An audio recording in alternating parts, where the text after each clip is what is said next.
Hello everyone. आज हम एक ड्रग्स पढ़ेंगे, आरगवदा। इसका प्रमुख कर्म कुशघन होता है।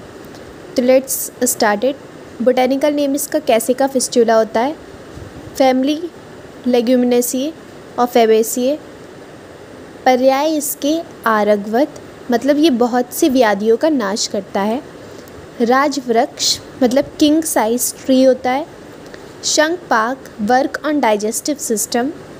चतुर अंगुल मतलब 4 फिंगर लेंथ का इसका फ्रूट होता है, इसलिए चतुर मतलब 4 अंगुल। सुवर्णक मतलब येलो ब्राइट फ्लावर्स होते हैं।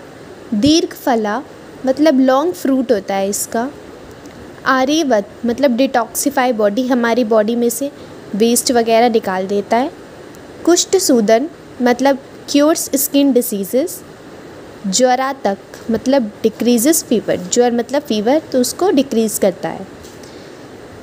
फिर इसका क्लासिकल कैटेगराइजेशन में आचार्य चरक के अनुसार ये कुष्ठ घन मतलब कुष्ठ को कम करने का काम करता है। भाव प्रकाश के अनुसार ये हरित की वर्ग में रखा गया है। मॉर्फोलॉजी में इसका हैबिट देखते हैं तो एक मीडियम साइज़ का ट्री है जिसका स्टेम इरेक्ट मतलब सीधा, ब्रांच और सिलिंड्रिकल है। बार्क इसका वुडी है, ग्रीनिश ग्रे कलर का है। लीव्स इसके कंपाउंड लीव्स होती हैं, ऑल्टरनेट होती है। रेटिकुलेट वेनेशन और वेवी। इनफ्लोरेस्केंस इसकी लॉन्ग और एक्सिलरी। फ्लावर इसके येलो कलर के होते हैं। फ्रूट लेग्यूमिनस फ्रूट होता है और वेरी लॉन्ग और सिलिंड्रिकल होता है। सीड इसके फ्लैट होते हैं और present in a soft pulp. आ जाते हैं इसके रस पंचक पे।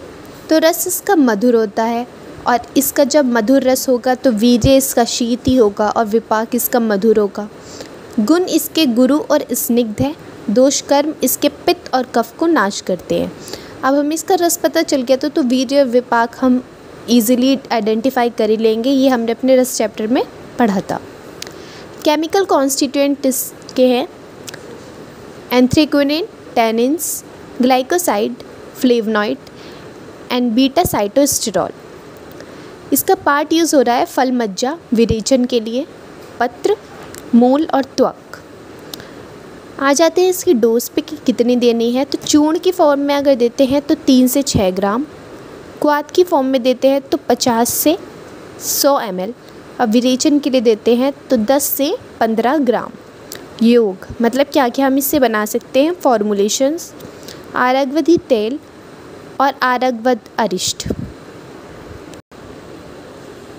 संग्रह विधि में देखेंगे कि जो हम पके हुए फल होते हैं उसको 7 दिन तक बालू में रखकर धूप में सुखाते हैं। बालू मतलब होती है रेत। उसके बाद में फांट बनाकर उसका यूज़ करेंगे। इसका साइड इफ़ेक्ट क्या होता है कि अगर हम इसको ज़्यादा डोज में ले लेते हैं, ज़्यादा मात्रा में, तो ये परगेशन का काम करता है। इसका मतलब होता है लैक्सेटिव, मतलब हमारी बॉडी के बॉवल मूवमेंट को स्टिमुलेट करता है, जिसकी वजह से हमारा डिहाइड्रेशन हो जाता है। ये कॉन्ट्राइंडिकेटेड है डायरिया में, मतलब डायरिया में निषेध होता है क्योंकि लूज़ मोशंस होते हैं और ये भी वही काम करता है, तो उसमें हमको ये नहीं देना है। एनिमल में क्या कॉज करता है, ये इन्फेक्शन कॉज करता है, कॉन्स्टिपेशन, फूड पॉइजनिंग या डिस्टेंशन ऑफ एब्डोमेन। वेराइटीज़ की 2 होती है, धन्वंतरी और राज निघंटु, आरगवद और करुणिकार। अब लास्ट टॉपिक पे आ जाते हैं इसका थेराप्यूटिक इंडिकेशंस। ये उदरशूल में यूज़ होता है, मतलब इसका बीज लेंगे, पानी में घिसकर उसके नाभि के आसपास उसका लेप करते हैं। मूत्रकृच में यूज़ होता है कि मूत्र मार्ग का स्नेहन करता है जिससे मूत्र अधिक आता है। आर्थराइटिस में यूज़ होता है पल्प और लीफ का पेस्ट जो हम उस जगह पर अप्लाई कर सकते हैं।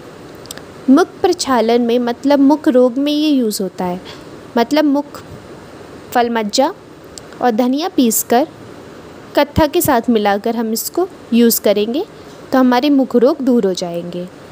फिर आ जाते हैं हमारे गले में सूजन जब होती है तो 10 ग्राम हम आरगवद लेते हैं और 200 ml वाटर लेते हैं जिसका क्वाथ बनाते हैं। जब वो 1/4 रिमेन हो जाता है तो उसको यूज़ करते हैं 1 चम्मच 3 बार। बिच्छू के विष में यूज़ करते हैं। इसका बीज लेके पानी में घिसकर इसको अप्लाई करते हैं। स्किन डिसीज़ेस और इचिंग में ये यूज़ होता है, मतलब जो उसके पत्तों का लेप है वो लगाया जाता है। व्रण शोथ और ग्रंथि शोथ में ये यूज़ होता है, मतलब फल मज्जा और पत्र का हम लेप यूज़ करते हैं। तो ये हमारा आरगवत कंप्लीट हो गया है। नेक्स्ट वीडियो में हम नेक्स्ट ड्रग्स कंप्लीट करेंगे।